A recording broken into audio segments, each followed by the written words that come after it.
Hello ladies and gentlemen, this is Dante, and today, it's September, and there's a plague we need to talk about. And no, I'm not talking about the ridiculous amount of pumpkin spice being shoved down our throats. I'm talking about an issue much worse than pumpkin spice lattes. I'm talking about cuffing season.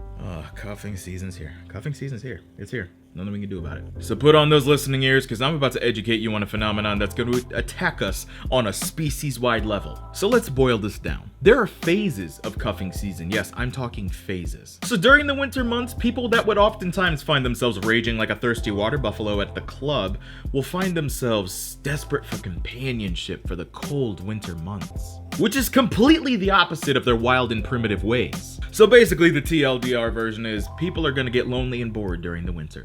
So good. Hot Pocket. Haven't had one of these in like probably 3 years. That pumpkin spice gets you feeling some type of way, cause once them leaves start falling, so do you. So let's cover the glaring signs of this ridiculous time of year. If pumpkin spice lattes have returned, cuffing season is coming. If you find yourself listening to acoustic tracks on Spotify, cuffing season is coming. If you slide into your crush's DMs and she actually replies, cuffing season is here. Okay, so phase 1 of cuffing season is the pre-season. September is a warm month, but don't let that fool you because the hunt is on. Instinctually, the single human's DNA will begin to notice a rise in stupid products that are pumpkin spice flavored, scented, or whatever. This allows for more bold behavior from the single human, and this means that you'll feel a lot more frisky and bold and daring when you're sending those DMs to your crush. Your standards are also gonna drop. You're probably gonna find yourself messaging people that show up in your high school friends' photos just because they're attractive,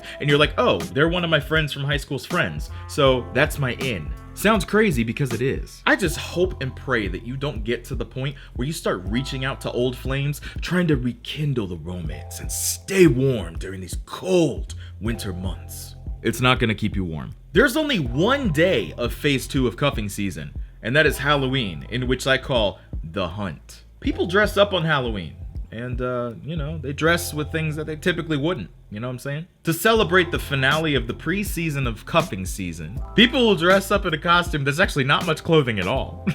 All this talk of cuffing season makes me hungry. So phase 3 of cuffing season is a powerful one, and I like to call it the Hail Mary. If you don't have a prospect in your DMs at this point, I hope and pray that you get one soon.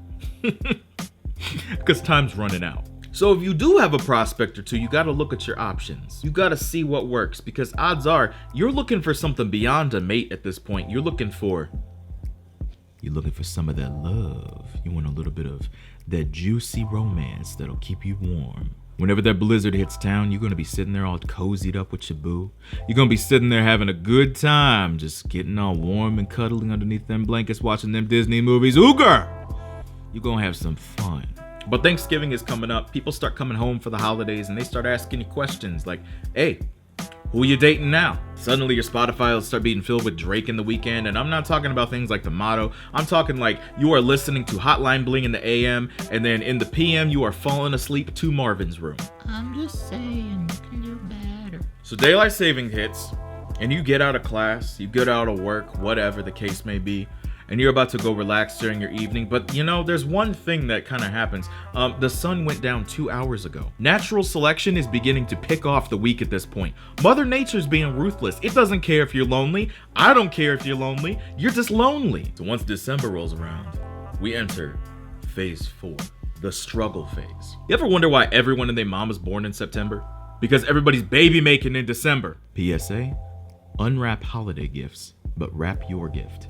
Gift-giving seasons are among us, and your family's questioning why you haven't married your cuffing season partner yet. It's been 3 weeks, Tina. You're watching a little bit too much TLC. This isn't before the 90 days. There ain't no 90 days, okay? Sit down. Then comes New Year's Eve, and this marks the crossroads for our cuffing season couple at this point. As you gaze at each other awkwardly, about to share that New Year's kiss, you are feeling one of 2 types of ways. Number 1, you really like this person, maybe even love them. You have some pretty strong feelings and you see this outlasting the cuffing season period during the winter. Or number 2, and you have one singular thought. What in the fuck am I doing? So the new year has either been rung in by a passionate kiss or a really awkward kiss. And we enter phase 5 of the cuffing season, the home stretch. From January till March, we enter the final stretch of cuffing season. There are no real holidays. Life is going back to normal. There's nothing magical that's happening during the winter. All the holiday lights have been taken down, so now it's just cold, and now it's ultra boring.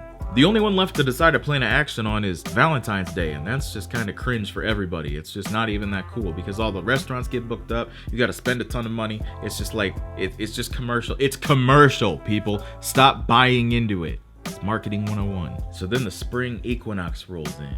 And things change. There's a shift in the dynamic. Reese's eggs begin appearing in stores again. You start seeing leaves on the trees. Flowers are blooming, and allergies are suffocating you.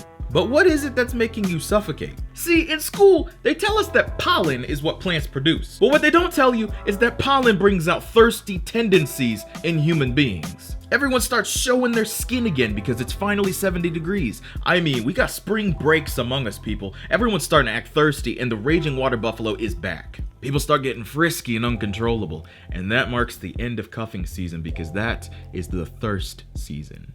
But we're not here to talk about the thirst season. We're here to talk about cuffing season. That's about all I got for you guys today. So that's going to mark the end of this episode. I really have nothing else to add on to it. But cuffing season, y'all got to be careful out there. Be safe, be smart, and be smart about your stupid, okay? I need to get off this camera because I'm starting to sound a little crazy. So that's where I'm going to wrap up this episode. So thank you all for watching. And as always, the most important part, have yourselves a blessed day. And be careful. It's cuffing season.